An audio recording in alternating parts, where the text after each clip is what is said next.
you buy any product online, make sure that you know your skin type. Back then when I was in college, I was using Medivine. Oh god. But I didn't know that it had side effects, and I knew when I went to the chemist, and then the person who was selling there, am I going to say is a doctor or I'm going to say is a CEO? I don't know the name to use. And then he was like, why do you use Medivine? I'm like, it helps my skin. I have a soft skin. And then after some time, that's when I realized it is brightening the skin. And so he was like, don't be using Medivine. If it is not prescribed by the doctor, don't be using it. And so I was like, why?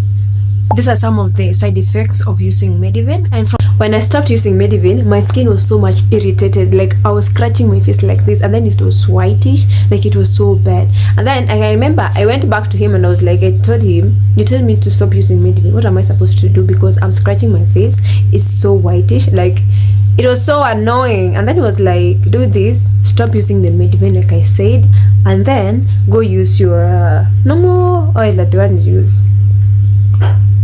Now I've been using this one, Arimis. So I was applying on my face, no improvement at some point, but after 1 to 2 weeks, my skin now started becoming normal, and it was okay. And I've been using cucumber for a while, and it has really helped with my face. So see the way it is.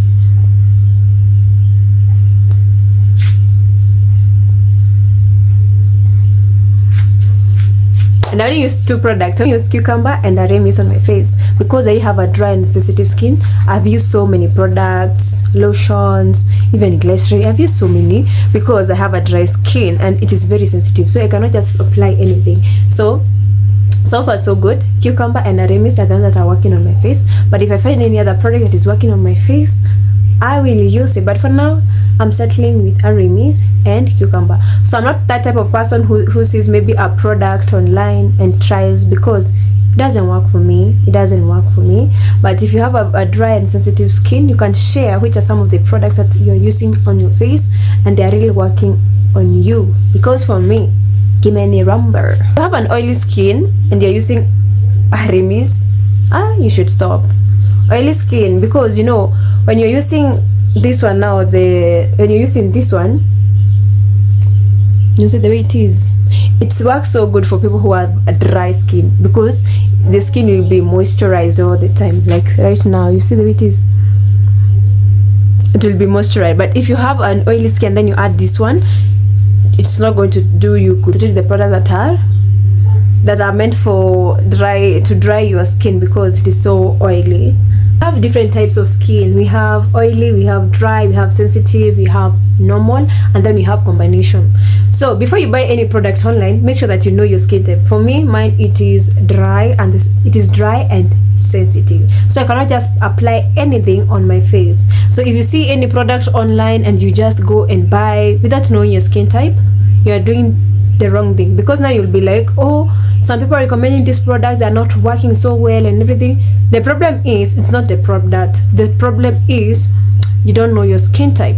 So for me, I've already identified my skin type, and it is dry and sensitive. And so I cannot use products for an oily part. If you're oily, there's some things you should avoid, like these ones, glycerin. You see, you should avoid these ones because your skin is already oily. Even this one, Arimis. My skin is very dry and sensitive. I've used so many products that did not do it so well with my skin, and so I decided to settle with cucumber and Arimis, and so far so good. Here's how my face is. Good. So before you buy any product, before you try out anything, make sure you know your skin type. Most of skin is very sensitive. Maybe I've been fighting with acne, eczema. Maybe I've been using the wrong products. Maybe the product is not bad, but there's some other products that are not good quality. But maybe kindly, before you use any product, know your skin type. After knowing your skin type, you go now for the products that work for you. Like I said, I've used Medivine, I've used some lotions on my skin. You know, when you're just googling and maybe you see other influencers when they're advertising, and then maybe they say this product is so good, and they show us the face the way it is, and then you go and purchase. That's a mistake that I did. And did it work? No. So far I'm using cucumber and Arimis, and they're doing so well for me. And so if you are dry, if you have a dry and sensitive skin, comment down below which are some of the products that have been working well for you. Then I will try it out. But there's someone who recommended a certain beauty shop, and then I told them how my skin is dry and sensitive, and then they were like I should use raw shea butter. So if you're using raw shea butter on your skin, is it good? How is your experience with it? And then maybe I'll think of buying